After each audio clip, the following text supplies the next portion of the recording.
أعوذ بالله من الشيطان الرجيم. بسم الله الرحمن الرحيم. قل إنما أنا بشر مثلكم يوحى إلي أنما إلهكم إله واحد فمن كان يرجو لقاء ربه فليعمل عملا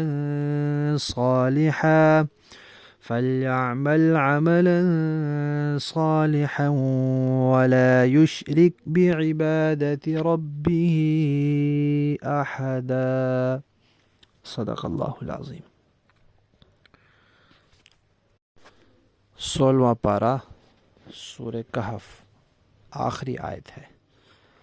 اس آیت میں اللہ تبارک و تعالی نے ایک بات یہ ارشاد فرمائی ہے کہ جو شخص اپنے رب سے ملاقات کی امید رکھتا ہے، یعنی اس کو یہ یقین ہے کہ اس دنیا سے جانے کے بعد ایک اور جہان بھی ہے جہاں اپنے رب کی بارگاہ میں پیش ہونا ہے، تو اس کے اسی یقین کا نتیجہ یہ ہونا چاہیے کہ وہ عمل صالح بجا لائے.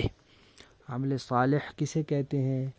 کہ عمل کرنے والے کا عقیدہ ٹھیک ہو، سارے عقائد اہل سنت کے مطابق ہوں، اور اس کا جو عمل ہے وہ سنت کے مطابق ہو، حضور اور صحابہ کے طریقے کے مطابق ہو، اپنی طرف سے بنایا ہوا گھڑا ہوا نہ ہو.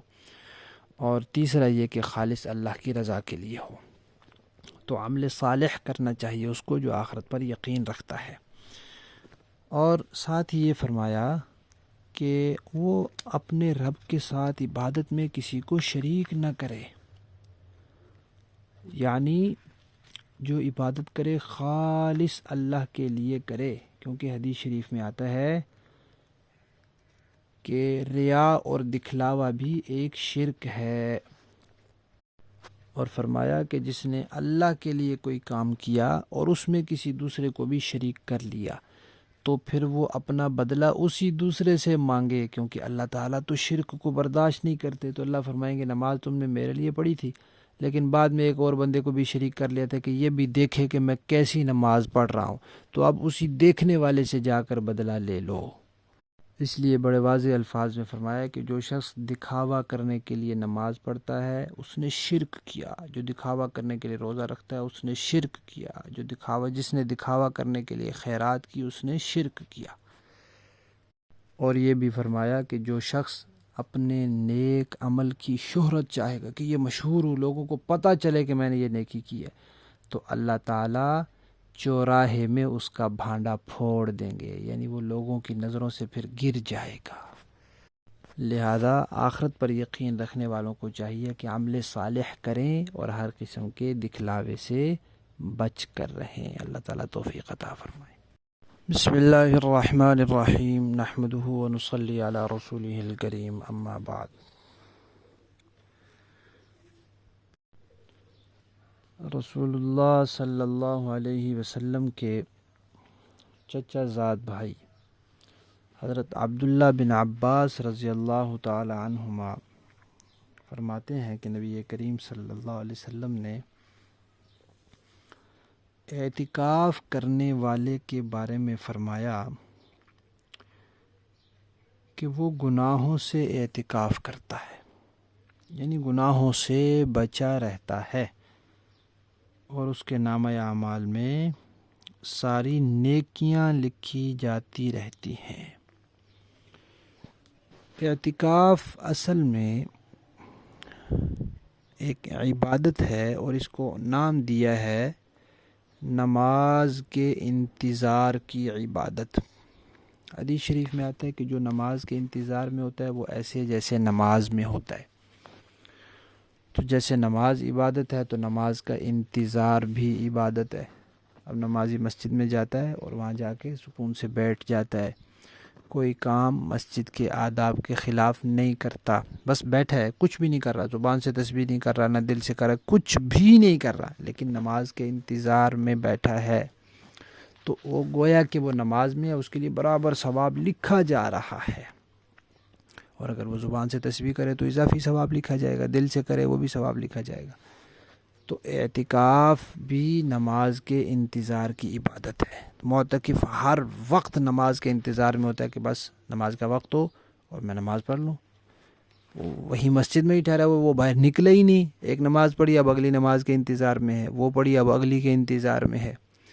تو اچھا، ایک تو یہ بات ہے۔ دوسری بات یہ کہ مسجد میں ہونے کی وجہ سے وہ بہت سے گناہوں سے بچ جاتا ہے جن میں مسجد سے باہر نکل کے انسان مبتلا ہو جاتا ہے۔ بد نظری میں انسان مبتلا ہو جاتا ہے، باہر کے لوگوں سے لڑائی جھگڑے میں انسان مبتلا ہو جاتا ہے، اور 100 قسم کے گناہ باہر ہوتے ہیں، انسان ان میں مبتلا ہو جاتا ہے۔ مسجد میں ان سب سے بچا رہتا ہے۔ لیکن اس کا یہ مطلب نہیں کہ مسجد میں کوئی گناہ ہو ہی نہیں سکتا۔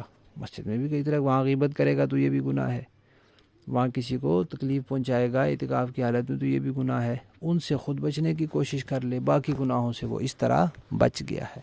تو اس لیے فرمایا کہ جو اعتکاف کرتا ہے وہ گناہوں سے اعتکاف کرتا ہے، یعنی گناہوں سے بچا رہتا ہے، اور جب وہ گناہوں سے بچا رہتا ہے تو اس کے لیے اعتکاف کی وجہ سے تو نیکیاں لکھی جانی ہی جانی ہیں، اور جو وہاں بیٹھ کے عبادتیں کرتا رہے گا تو ان کی وجہ سے اس کے نامہ اعمال میں ساری نیکیاں ہی نیکیاں لکھی جائیں گی۔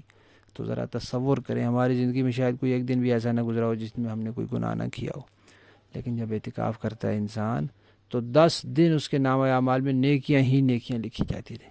تھوڑی سی احتیاط کر لے، بس وہاں کسی کو تکلیف نہ پہنچائے، کوئی خلاف شریعت کام نہ کرے، تو اس کے نامہ اعمال میں نیکیاں ہی نیکیاں لکھی جائیں گی۔ سبحان اللہ، اللہ تعالیٰ میں نصیب فرمائے۔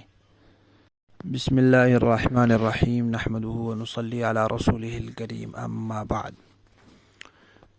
اعتکاف کی 3 قسمیں ہیں۔ ایک ہے واجب اعتکاف، کہ انسان کوئی نظر مان لے کہ میرا فلاں کام ہو گیا، یا ویسے ہی کہہ دے کہ اللہ کے لیے میرے ذمے ایک دن کا اعتکاف، تو یہ واجب ہے۔ اور دوسری قسم ہے سنت اعتکاف، رمضان کے آخری 10 دن کا اعتکاف۔ یہ سنت مؤکدہ ہے، لیکن ہر بندے پر نہیں، کچھ لوگوں کے لیے۔ ہر محلے کے کچھ لوگ اگر اعتکاف کر لیں تو باقیوں کی طرف سے بھی کافی ہو جائے گا، یعنی وہ گناہ گار نہیں ہوں گے، ثواب تو صرف انہی کو ملے گا جو اعتکاف کریں گے۔ اور تیسرا ہے نفلی اعتکاف، وہ 1 منٹ کا بھی ہو سکتا ہے، 1 دن کا بھی ہو سکتا ہے، جیسے انسان مسجد میں جائے اعتکاف کی نیت کر لے، 1 مہینے کا بھی ہو سکتا ہے، جتنا بھی انسان کرے۔ اعتکاف کے لیے نیت شرط ہے، نیت کے بغیر اعتکاف نہیں ہوتا۔ رمضان کے آخری 10 دن مسجد میں گزارے لیکن اعتکاف کی نیت نہیں کی، اعتکاف نہیں ہوگا۔ اور اعتکاف کے لیے پاکی شرط ہے، ناپاکی کے ساتھ اعتکاف نہیں ہوتا۔ خواتین اپنے مخصوص دنوں میں اعتکاف نہیں کر سکتی۔ اعتکاف کے لیے اعتکاف گاہ میں ٹھہرنا بھی شرط ہے، مرد حضرات مسجد میں، اور وہ بھی مسجد کا اندرونی جو حال ہے، شرعی مسجد جسے کہتے ہیں، اس کا مفہوم بتائیں گے آگے، وہاں۔ اور خواتین اپنے گھر میں جو ایک کونا چھوٹا سا منتخب کر لیں، یا ایک چھوٹا کمرہ منتخب کر لیں اعتکاف کے لیے، تو اس کے اندر ٹھہرنا شرط ہے۔ اور اعتکاف کے لیے جو واجب اعتکاف ہے یا رمضان کے آخری عشرے کا سنت اعتکاف ہے، اس کے لیے روزہ بھی شرط ہے۔ جو شخص بیماری وغیرہ کی وجہ سے روزہ نہیں رکھ سکتا، اس کا سنت اعتکاف بھی نہیں ہو سکتا۔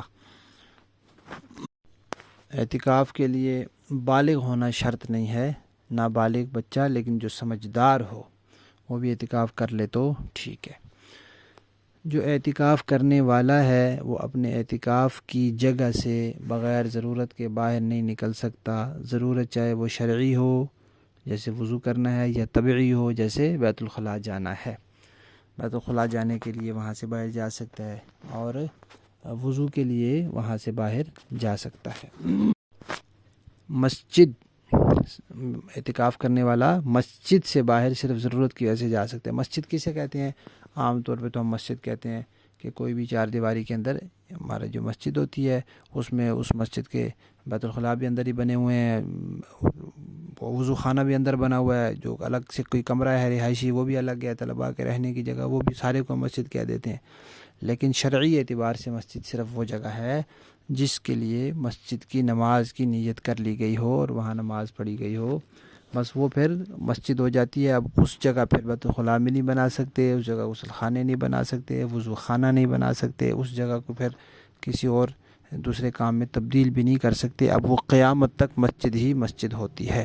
تو وہ والی مسجد مراد ہے، جہاں عام طور پہ اندرونی حال مسجد کا اور برآمدہ اور صحن ہوتا ہے وہ مراد ہے۔ اعتکاف والے نے اس جگہ کے اندر ہی رہنا ہوتا ہے۔ اگر اعتکاف والا اس جگہ سے باہر نکلے گا جو نماز کے لیے خاص کیا گیا ہے تو اس کا اعتکاف ٹوٹ جائے گا، چاہے ایک لمحے کے لیے بھی نکلے، یعنی بغیر ضرورت کے نکلے گا تو۔ باقی انشاءاللہ کل۔